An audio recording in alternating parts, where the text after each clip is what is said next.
Welcome to Condors Countdown. Ryan Holt joined by Condors head coach Troy Mann before the game against Utah tonight. And coach, with the postponement last Saturday, the team now with a full week off in between games. What did you work on in practice here this week in preparation for Utah? Well, I mean, I believe that you need 3 real solid practices before you start the weekend, and we had a little bit more than that. But we had some fun on Monday, and then got back to work on Tuesday, and basically touched on every area of the game that you think about. And hopefully now we come ready to play and excited because it has been a week.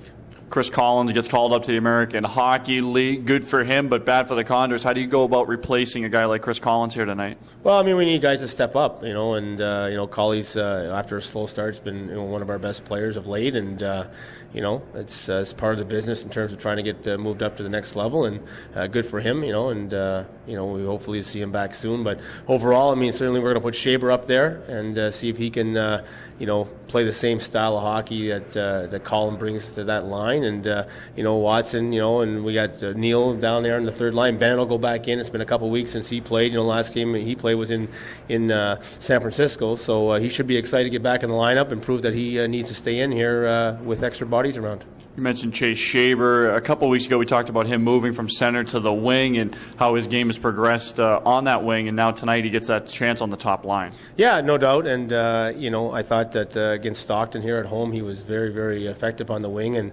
he doesn't have to think as much about the D-zone coverage because centers play so much low coverage. But I thought that the next night, last week he had a number of chances again, and he's real effective on the PK as well, and had that breakaway chance that could have gave us the lead as well. So overall, he gets a chance to play with Broda, who's our best player, and hopefully takes advantage of it.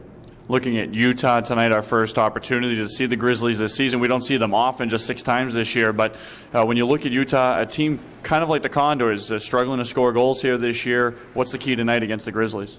Well, I mean, they, very similar, a lot of parallels in both teams. I mean, when you think about the goals for and penalty kill is very similar. PK numbers are almost identical as well. So it should be an interesting game from both sides.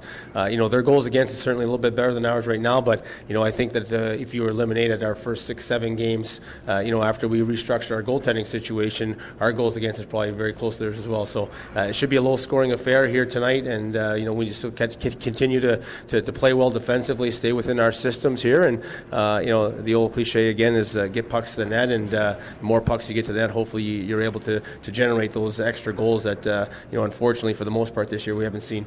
All right, Coach, thanks for the time. Good luck tonight. No problem, thanks. It's Condors head coach Troy Mann. We'll have more Condors Countdown next on your Condors Broadcast Network.